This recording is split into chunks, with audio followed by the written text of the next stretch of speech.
Fala galerinha, muito boa noite, tudo beleza com vocês? Bora fazer nosso vídeo, onde a gente vai estar falando aí dessas movimentações hoje, o que aconteceu hoje, né?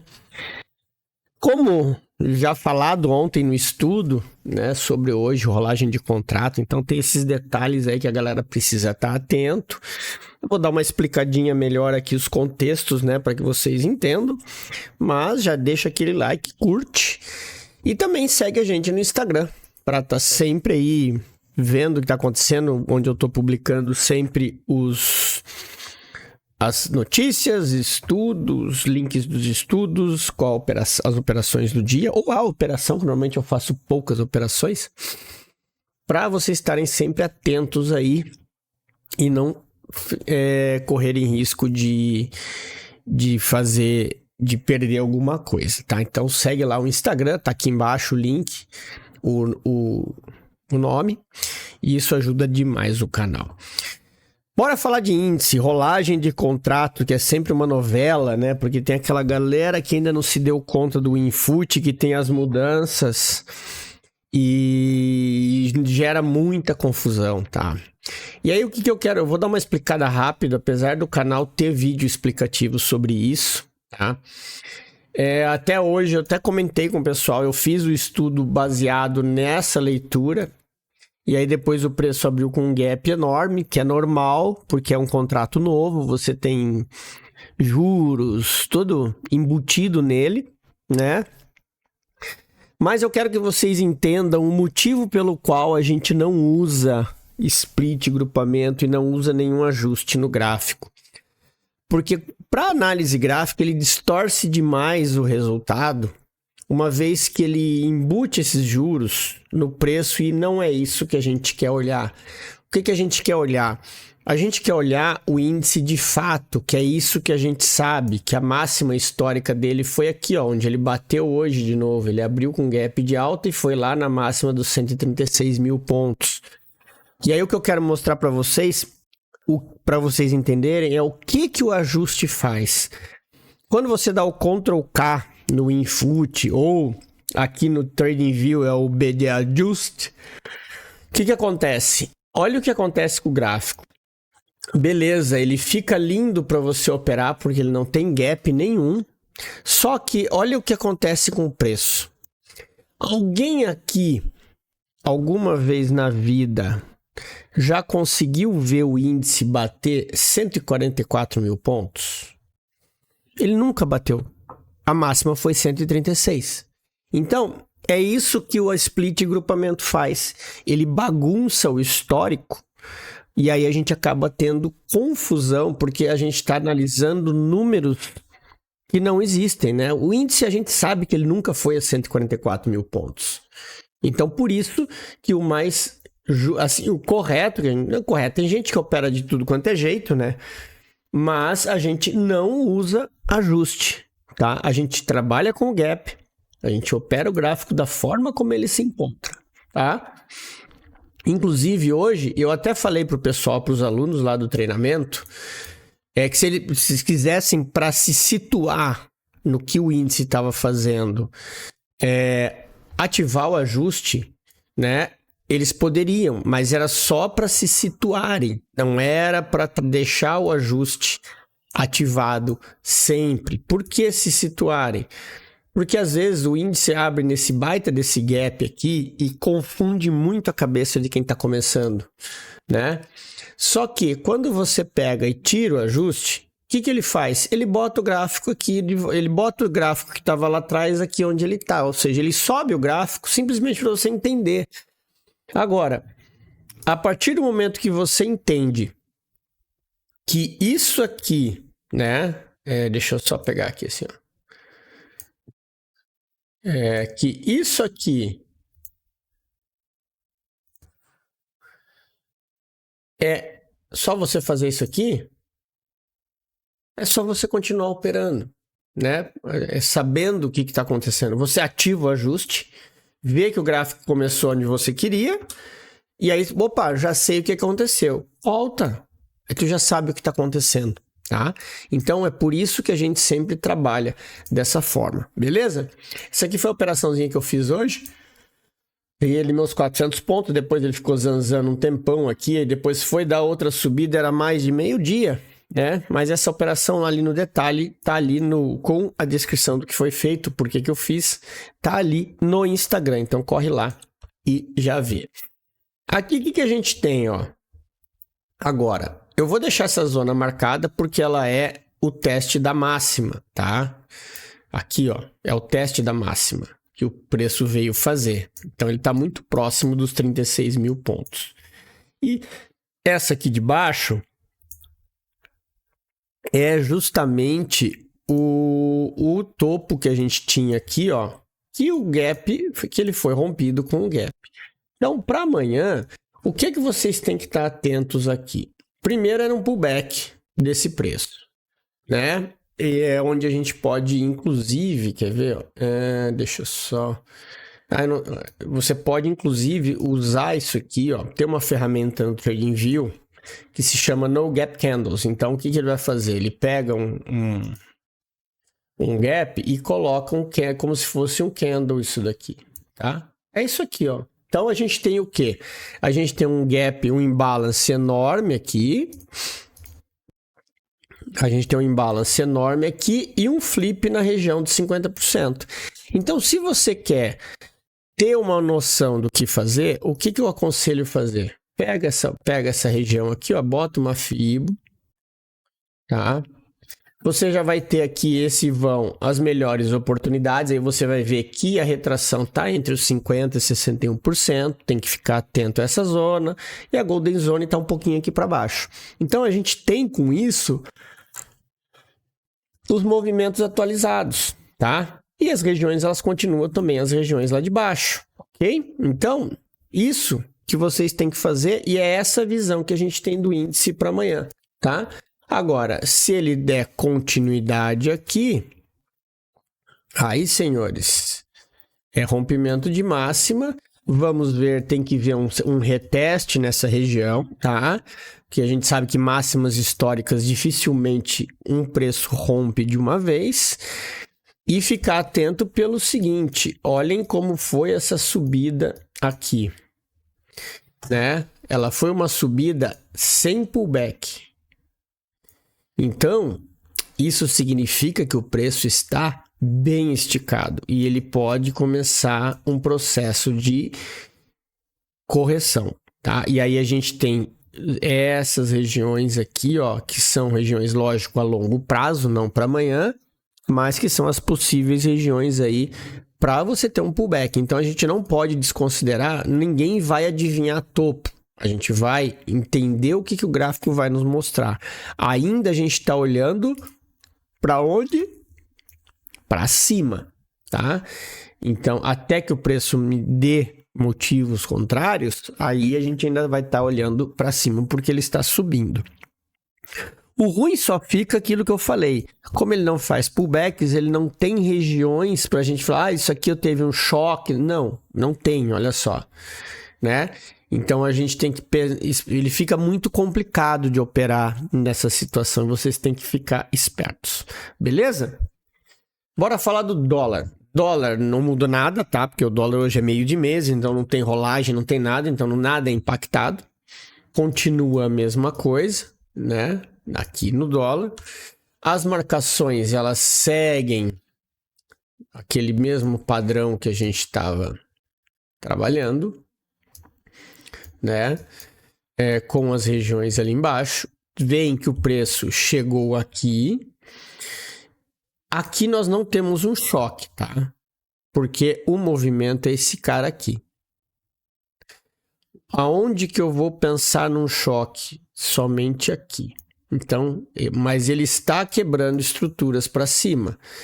Agora, se ele fizer mais uma, você pode ter uma volta para essas regiões aqui que a gente tinha já deixado marcado, tá? Então, fiquem espertos quanto a isso, ok? Se vocês verem aqui, ó, hoje, nós tivemos abertura no fundo e deu uma compra de fundo, porque ele já negou, houve, olha o tamanho do volume com absorção aqui no movimento no fundo. Então, ele já teve essa absorção, né? E aí aqui no time frame menor você considera isso um choque, né? Mas quando a gente está analisando 15 minutos, a gente vê que a estrutura está descendo lá de cima. Então a gente fica atento e esperto em relação a isso. Porque pode ser que ele esteja fazendo um pullback, uma mitigação para levar o preço justamente daqui até aqui, tá? Então fiquem atentos em relação a isso. Assim como ele pode dar continuidade na alta. Lembra que eu falei, né? A tendência do dólar ela é de alta. E aqui nós chegamos na região máxima de retração. Então, se ele começar a quebrar a estrutura aqui, você já tem que começar a ficar esperto que ele pode começar a querer subir novamente, tá? Então, muito cuidado e muita atenção aí com a questão de querer só vender no dólar achando que ele está em tendência de baixo, tá? Ele está em tendência de alta em região de demanda, ou seja, região de dinheiro comprador, beleza? Então, muito cuidado em relação a isso. Próximo, vamos falar do mercado americano. Hoje, o Nasdaq foi bonito hoje. Hoje deu para fazer aí recuperar o stop de ontem. No total foram 354 dólares, eu postei lá, eu tinha feito 291, depois eu fiz mais um tradezinho rápido, que acabou pagando, né? Na verdade, assim, ó, depois que eu peguei essa subida aqui e fiz os 290 e pouco, eu acabei fazendo um scalp aqui, ó, de mais 70 pontos, que ele desceu, eu protegi, para variar, ele desceu, eu protegi para não perder o que já tinha ganho, né? E aí ele acabou me tirando na volta. Mesmo assim, deu 354 dólares e tá ótimo, né? O que a gente tem aqui no Nasdaq? Vamos lá. Vamos colocar o gráfico de 1 hora para a gente se situar.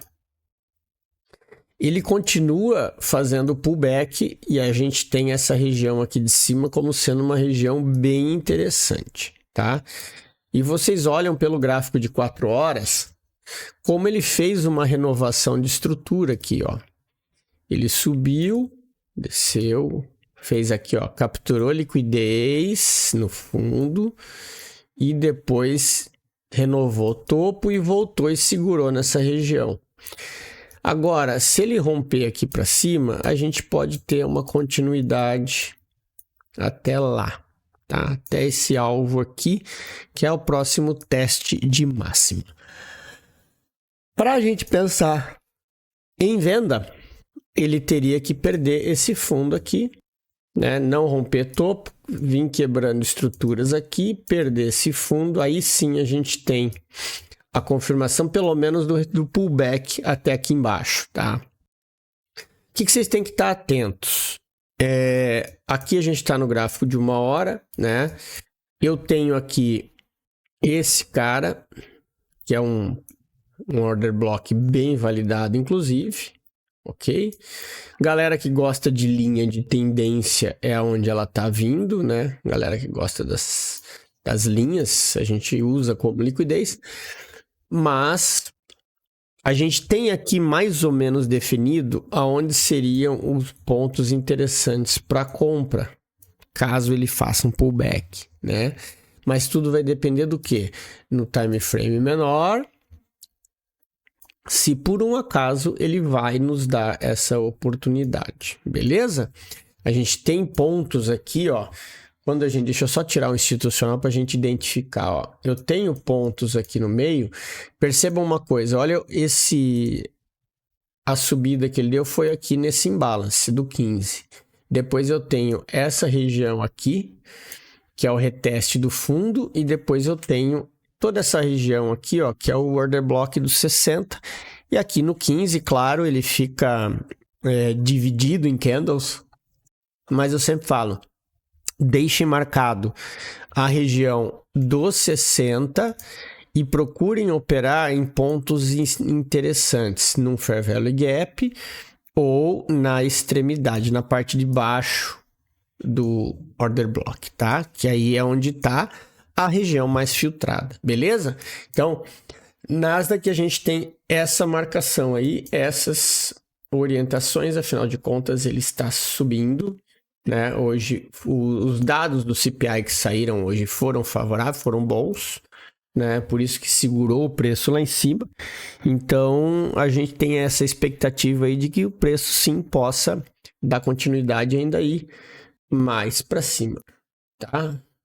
Então, era isso que a gente... Deixa eu só corrigir aqui, ó. Isso aí. Agora a gente tem as marcações bem certinhas aí. Fechou, turminha? E o euro? Vamos falar do euro. Ó, o euro acabou indo até o próximo alvo, né? A notícia que deu a movimentada no pregão e levou ele lá para cima. E vocês veem como o preço ele é bem cirúrgico. Olha só onde ele veio testar. Esse único candle que estava negativo aqui, que foi o teste de rompimento, ou seja, todo mundo que estava apostando na venda estava com o stop aqui. E é aqui que ele vem buscar e depois ele sobe. Foi um range curto hoje do euro, né? Onde ele trabalhou aí apertado nessa movimentação. E agora, quando a gente tira aqui para o gráfico de 1 hora, vocês veem que ele de novo está renovando topos, né? Então está fazendo topo, topo, fundo, fundo. Então está vindo para cima, ok? A gente continua com essas regiões aqui lá de baixo, tá? Essa extremidade, porque é uma região importante. Depois a gente tem aqui esse ponto, tá? Que é nada mais do que o teste dessa região aqui, ó. É legal vocês observarem assim sem o zoom, porque quando vocês olham, vocês vão ver que olha só onde o preço trava, tá? Então, aqui seria e a outra travada que ele deu é aqui, mas essa aqui está muito próximo do topo, tá? Então por isso que a gente marca as regiões mais ali de baixo, tá? E aí sim, claro, perdendo esse fundo último aqui, aí é buscar a mínima lá embaixo, tá? Então esse é a nossa leitura aí para o euro. E para a gente finalizar o ouro, né? Olha o movimento, eu estava dando uma olhada isso durante o dia. O movimento que o ouro fez hoje foi muito perfeito no buy side liquidity. Ele simplesmente pegou capturou a liquidez, nossa, pegou a capturez, foi boa. Capturou a liquidez bem no 50% do order block e desceu com tudo para baixo. Agora nós temos o quê? Atenção, tá? Porque ele buscou essa liquidez aqui, então eu não tenho liquidez aqui. O que eu tenho é stops aqui atrás e eu tenho ele voltando para fazer um reteste nessa região aqui, tá? Então, muita atenção nessa movimentação do ouro, porque ele pode vir aqui e depois voltar a testar lá em cima. A atenção que vocês têm que ter é para tomar decisões somente aqui e com stop aqui atrás, né? Se for querer arriscar alguma coisa para buscar isso aqui. Então, essa é a leitura que a gente tem para o ouro. Certo, galerinha? Então, era isso. Mais uma vez, valeu, meu muito obrigado. Espero que vocês tenham gostado. Não se esqueçam, a Apex termina hoje a promoção. À meia-noite, 11h59 East Time, tá? Então aqui é 1 hora da manhã. E fique esperto aí para não perder as oportunidades, beleza? Um grande abraço e até o próximo estudo.